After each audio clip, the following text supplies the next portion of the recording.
It is Wednesday, my dudes, which means it is time for another First Thoughts and Initial Impressions Epic 7 video. This one will be focusing on Architect Laika, a character whose kit we've known about for a little bit now, but was just officially spoiled earlier this morning. And we'll also talk about Ainos 2.0, which is the newest specialty change that was also unveiled. As with all of these impressions videos, I'll give you my 2 cents on everything. Do I think the character's good? Do I think they're worth pulling? What would I play them on? Where would I play them? Things of that nature, all the stuff you've come to expect from me when I do these first thoughts and initial impressions videos. If you do like this style of content, as always, please consider liking the video. It does help me out a ton. And if you really enjoy it, please consider subscribing to my channel. Again, really would appreciate it. As always, let's jump into it with Laika's S3. Eliminating uncertainty and completing missions is my purpose. My raison d'etre. Critical error detected. Commencing total extermination. Everything in its right place. So, the sniper rifle is fairly fitting for this character, as Laika, as well as command model Laika in the English dub of Epic 7, is voiced by Tasha Valenza, who you may recognize as the voice of Sniper Wolf from the original Metal Gear Solid games. She's also the voice of Ultimisia in a number of the dubbed Final Fantasy games that we've gotten over the last several years. Taking a look at her stats, she is a light mage of the Virgo zodiac symbol, which means she shares a stat line with Coeric. She has 1,306 attack, 4,248 health, 119 speed, 652 defense, 23% starting critical hit chance, 150% critical hit damage, 3% dual attack chance, and no effectiveness or starting effect resistance. This character has incredible stats for a mage in most categories. 1,300 attack is amongst the highest in the game, 119 speed is the fastest amongst mages, 23% starting critical chance is very nice, and 652 defense is solid as well. The big hang up, if it's not apparent, is the 4,248 health, which is the lowest not only amongst mages, but amongst all 5 stars in Epic 7. Taking a look at the imprint release, it is effectiveness for the team, which is not super hot, and the imprint concentration is going to be attack percentage, which you may want to consider getting because we have this character's multipliers, and they're not exactly the best. They're all average to slightly below average across the board. Moving on to Laika's skills, we will talk about her S3, eliminating the target first, as I think it's important to understand how this skill works in order for the actual character, everything to kind of fall in place and click and make sense. So, let's talk about it. Eliminating the target. You acquire 3 souls upon use, and it has a 4 to 5 turn cooldown depending on Malagora. With everything going as planned, increases the attack of the caster for 2 turns before attacking all enemies. When the target is not an elite or boss monster, damage sharing effects are ignored. When the enemy is inflicted with target, penetrates the target's defense by 80%. Damage dealt increases proportional to the caster's speed. So, the multiplier that we already know for this move is very akin to Pavel's S2. It is slightly better on attack scaling, but otherwise has the exact same speed scaling. And just like with Pavel and his exclusive equipment, we will get that attack buff before the move actually fires. So, the floor for this move is essentially Pavel's S2 without the soul burn. If someone on the enemy team just happens to have the target debuff, then you will get that huge penetration rate. It's almost akin to Straze's S3 Star Extinction, where it's an AoE attack that does some damage to the team, but based on certain conditions, it has the potential to just outright kill one person on the team. This one is a little bit different, where if you pair Laika with a bunch of faster rangers than her, because ranger is the class that almost universally has target debuff, very few, if any other classes, have access to the target debuff, you might potentially be able to get more than one. So for example, Elagos, the newest character that just came out, if you were to give target debuff to an enemy with him and then give target with Laika, which will be the next skill we'll be talking about, you could potentially kill 2 people with this move if your attack is actually high enough and your composition is set up correctly. So there is more upside here than Straze, but we don't know if the ceiling is definitely going to be that, because even though we have the numbers, we haven't seen it in practice, and Straze has a higher penetration rate. So those are all things to keep in the back of your mind. Let's move on now to skill 2, which we kind of alluded to just a second ago, which is laying the groundwork. You acquire 1 soul upon use, and it has a 3 to 4 turn cooldown depending on Malagora. It is a non-attack skill with an 85 to 100% chance, depending on Malagora, to dispel 2 buffs from the enemy and inflict target for 2 turns, before granting immunity to Laika for 2 turns and increasing her combat readiness by 50%. The skill does exactly what you think it does. It lays the groundwork. You use it to get rid of any immunity that's blocking the way of preventing you from getting the target debuff on a specific character of your choice. And then on Laika's next turn, you use eliminating the target, and it does a bunch of damage to the team, and hopefully the person you targeted is, well, eliminated. The kicker here is the soul burn effect of consume 20 souls to take an extra turn on this move. Laika's a mage, the fastest mage in the game at that, and has soul burn take an extra turn, which is universally the best soul burn in the game. And we're talking about a character that if she does what she's supposed to do, you target a character, you press S3, they die, and the rest of that character's team has taken a ton of damage from the splash from the rest of the skill. So yeah, that's kind of the game plan with Laika. There's not too much more to it than that. You're going to play Ancient Book on this character because it's the best artifact in the game. Laika literally has synergy and a combo with it. I don't really think that there's any other, setup with her, at least as far as PvP goes, other than Ancient Book. You're just going to play speed set with maybe Torrent as an offset, jam Book on her, hope to take as close to turn 1 as possible, just soul burn onto something you want to die, and again, just press S3 and kill him. That's pretty much where I think the character is in a nutshell as far as gameplay pattern goes. Let's talk about the last skill before going over all the other specifics and my other final thoughts on the character. We'll go over the skill 1 here, removing variables. Attacks the enemy and increases the combat readiness of Laika by 20%. So it's just a generic S1 at this point. Traditionally, I would always say that getting combat readiness on an S1 is a really good thing. I've said it with things like Landy. I've said it with things like DN. I've said it with characters like Mediator Coer. It's a pretty good thing to have on the S1, but at this point, it just feels kind of tired. It just feels like if they don't know what to do with an S1 on a character in this game, they just kind of jam 20% or 15% or 30% CR on it and just kind of call it a day. It's starting to feel like it loses all meaning. It just feels like it's the default thing to do now on the S1 when they just have no other idea what to put on a basic skill. So yeah, again, if it's not obvious, characters pretty much just going to be a fast mage that gets booked that tries to cleave the enemy team, again, at least as far as PvP goes. At best, I think that this character is just a different version of Straze. You have more control over which target you're going to kill than Straze, but you have less long-term value than Straze because he has things like invincibility, and then his Destructive Gaze has really powerful buff removal, so he's got that going for him. He also has better multipliers than her for the most part. So Straze, I think, is probably the stronger unit, but he does require more setup, is a lot more difficult to use than somebody like Laika, who is inherently a bit faster and a bit more self-sufficient than he actually is. What I want to know is how does Laika fare in the various different hunts, especially if you pair her alongside Straze. Yes, she doesn't ignore damage share versus elite and boss monsters, but she should still penetrate defense on characters, specifically hunt bosses. And considering Song of Stars, which gives target, is prominently featured in a lot of endgame hunt compositions, that I honestly think Laika has a real shot in those areas. So that's kind of where I think for best case scenario, different, slightly better possibly version of Straze, or potentially a really powerful hunt character. We'll have to see how that goes. At worst, we're looking at a bad version of Green Pavel, with the absolute worst case being a different version of Specimen Says. This is a character that doesn't function or do anything without a specific debuff landing on your opponents.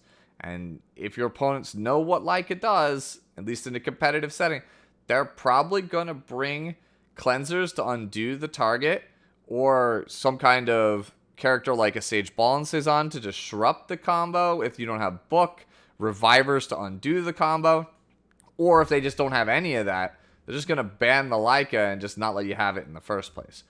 So yeah, we'll have to see how it pans out. I am pretty lukewarm in general on the character. I do think she's just a worse version of Straze, if I'm being honest with you.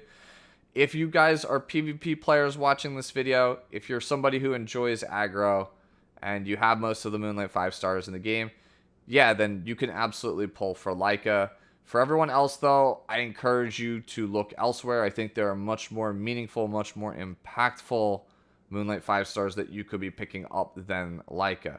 For PvE enjoyers, I'd wait a couple weeks or so, maybe like a week to a week and a half, to kind of see if anyone has come up with a way to incorporate her into hunts, because I do see some potential there in this character to actually be viable in hunts. Again, Song of Stars is super prevalent in a lot of the best hunt compositions of the game. She has synergy with it, and as far as I can tell from reading the S3, it's only the damage sharing portion that is unaffected by the elite and boss monsters. You should still get the defense pen, and in that case, she could be potentially a pretty good hunt character, especially if she's easier to gear in some aspects than a character like Straze. So again, we will have to see. But again, TLDR, fast mage character on damage, builder on book. Probably a skip unless you have most of the ML5s and you're just a heavy cleaver. So there you go. Let's now talk about Inos, who got a specialty change earlier this morning. Now that I'm here, you won't get what you want. How would you feel about a little test run? You got cleaned out. You mad? Too bad. The amount of sass and snark in that "you mad" line there, by the way, I really like, because that is exactly how the character comes off when I read her in the story, so I'm glad that her voice lines actually reflect that. In the English dub of Epic 7, by the way, that line is delivered by the wonderful Kelly Ohanian, who you may recognize as the voice of Bridget from Guilty Gear Strive, a game that is very near and dear to my heart, and I gush about all the time here on this channel. Taking a look at the upgraded S3 that you get with Inos 2.0, her specialty change, Firepower Cube, her S3, now changes into Enhanced Firepower Cube.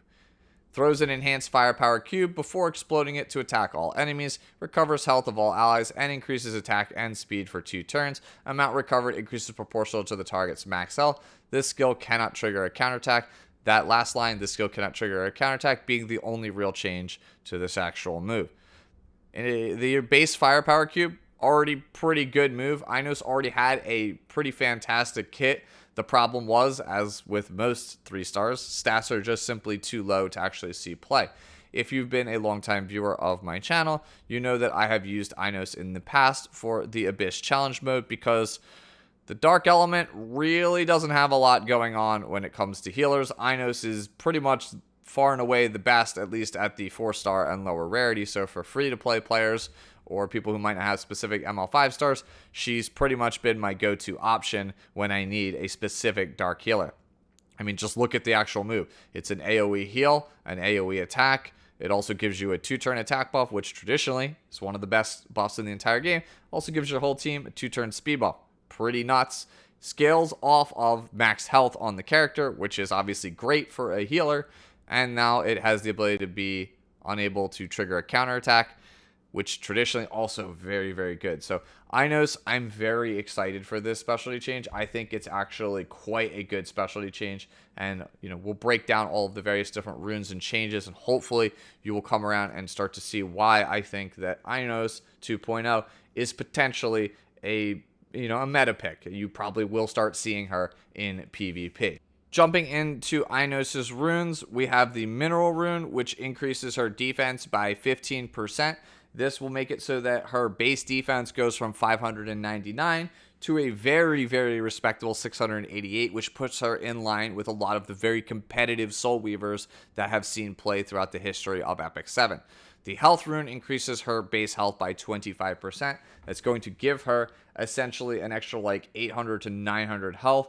It will make it so that she goes from 3,925 base health, which is abysmal, to 4,801, which, while not great, is in line with other Soul Weavers. So basically, with the Mineral Rune and the Health Rune, you're looking at a character with slightly better base bulk than Ahmed, a character who's already seeing a fair amount of play.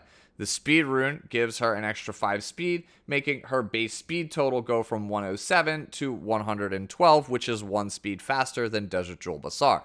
So a character with comparable or slightly better bulk than Ahmed, who already has better bulk than Desert Jewel Basar, and a character that is faster than Desert Jewel Basar, a Soul Weaver that's already pretty strong and built fast, pretty good company to be in. So you could realistically build Inos as like a 265, 275, 280 plus speed Soul Weaver, and she has the opening skill to actually take advantage of that because she gives her whole team a speed buff and an attack buff, and it doesn't trigger counters. So again, stat changes were one of the big things she needed.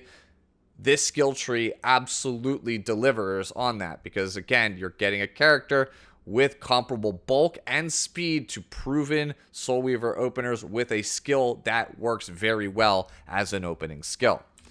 Taking a look at the other runes here, we have Earth Rune, increases effectiveness of dark elemental allies by 5%.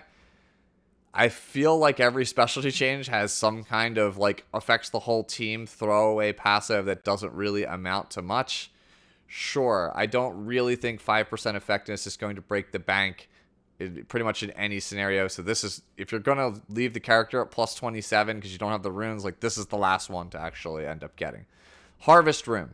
This is the one I think is the most contentious and the one I'm most conflicted about on the entire kit.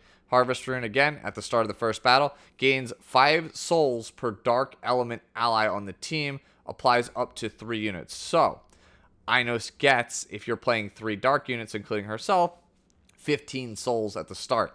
One of the more worrisome aspects, I feel like, of competitive Epic 7 right now is the fact that you can play Ancient Book and have such a massive advantage at the start. But at this point in the game's life, Ancient Book is so ingrained in the game that I fear that certain characters like your Roy Mustangs just won't actually be viable without Book. Certain characters like Red Hand Guy, Kowaric, really need that book in order to, do the thing that makes them great. The problem I have is when you have the ability to stack book in multiples. And Harvest Rune essentially is giving Inos a starting book, which is very good for the character's viability, especially because we just established the character's potential as a bridge or an opener. So the fact that she's also somebody who carries souls, being a buffer and a healer on top of that, is pretty good value. Guard Rune at the start of the first battle has a 100% chance to increase the effect resistance of Inos for 2 turns. Another incredible rune on this character. Base 18% effect resistance, now going to start with a 50% effect resistance buff. That means you really only need to have this character with like 80 to 85 effect resistance to have a realistic shot of being able to resist things like maybe a Zeo S3 at the start. You don't have to worry about the silence on that character, assuming they're not on the effectiveness build. So that's a huge plus. And if you want to go sky high, you don't have to dedicate a whole hell of a lot of stats. You can build like 130 to 150 ER, and that's going to push her into the 200 ER realm for the first couple of turns, making it so that a lot of debuffers are not going to actually have access to her. So again, we're just, almost batting 1,000 here. Like the Earth Rune is the only real dud here. Holds Book is as fast as some of the, Soul Weavers that are good openers, has decent bulk, starts with a bunch of free ER. Moving on to the ones that affect skills here. This one, the Life Rune, is going to be something that affects Maneuver Support, which is her S2 passive. If you don't know what Maneuver Support does, we'll read it here real quick. At the end of the turn, increases the combat readiness of the ally, except for the caster with the highest attack, by 15% and dispels 1 debuff from an ally. So it's basically a Wondrous Potion Vial that triggers at the end of her turn and also pushes up your strongest DPS for the most part. Life Rune here, When maneuver support is activated, recovers health of the ally with the highest attack except for the caster by 5%. This effect is applied before dispelling a debuff, so it doesn't get around like unhealable, for example. So there's that. But yeah, it's just more healing in the kit. One of the big problems I had with this character when we were doing the Challenge Abyss is that only her S3 has healing, her S1 doesn't, so you're kind of locked into playing her on Celestine, and honestly, probably still would play this character on Celestine if your goal is to play her as kind of like a support slash healer hybrid, because that's like the only real way you're going to get a meaningful amount of healing to your entire team. Life Rune does give her more healing in the kit, but in the examples that I was talking about, like the Challenge Abyss floors, this would essentially be healing Bloodblade Corinne most of the time, which is kind of, not really worth it. So again, nice that we now have more healing in the kit because it's one of the biggest knocks I had on the character. Doesn't really change the fact that you're probably still going to play this character on something like Celestine in order for it to have actual value as a healer, if that's kind of what you're going for. Next up, we have the Prosperity Rune, which affects the S3. When using Enhanced Firepower Cube, has a 20% chance to increase the duration of increased attack for Dark Elemental allies to 3 turns instead of 2 turns. This is probably, I think, the second worst one, because you'd just be happy with getting the 2-turn attack buff anyway. This is just gravy, and it doesn't really have a super high chance to proc. If you get it, that's cool.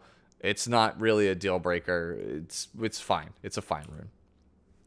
Next up, we have the Achievement Rune. After using Enhanced Firepower Cube, when the caster is at maximum health, has a 100% chance to acquire 2 additional souls. So if you're playing her on a team that is either going to have a bunch of barriers and shields at the start, so that she has the guaranteed max health when she goes for this move, you will get the 2 additional souls. The flip side is also true. If you can guarantee that Inos is going to be the fastest character in the game and not incur any amount of damage, then you will get 2 additional souls, which is pretty nice. Next up, we have the Trust Rune, also on the S3. This is a very overloaded S3, by the way. When using the S3, it has a 100% chance to dispel 1 debuff from Dark Elemental allies before this skill's effect. So the Trust Rune basically has the Sinful Angelica treatment. Sure, it only affects Dark Elemental allies, but essentially you're getting a 1 debuff dispel before you actually get your attack buff, your speed buff. And even if you're not on a team with a bunch of dark units, I still think that the skill and also the character in general is pretty incredible. Comparable bulk to other competitive Soul Weavers, decently fast, can get up there in speed if you need her to be that bridge or that opener. Has the best buff in the game in an AoE attack buff.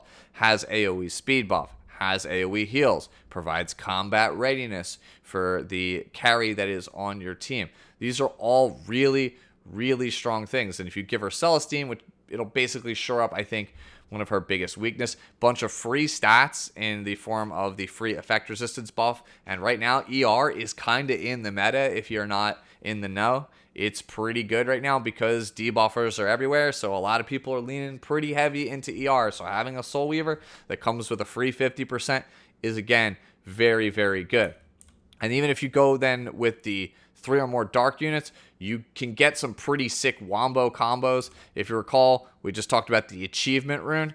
That gives you the 2 additional souls when she's at max health. So if you have a really fast team with Inos as an opener or a bridge, you can just enhance Firepower Cube on top of your 15 starting souls. Your 3 soul move gives you an extra 2 souls. So boom, there's your 20 to pop right off with your character of choice. Maybe an Architect Laika, for example, after you've just given her an attack buff and a speed buff, which, she scales off both of those things. That is a real possibility that you could do with this character.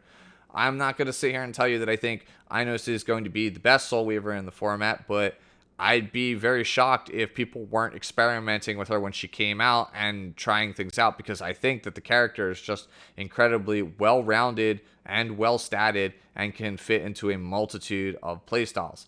So for me, of the 2 characters we saw today, Inos 2.0 is the much more exciting prospect because I can foresee myself using her in maybe PvE. I can use her in Guild Wars, in Arena, and possibly RTA.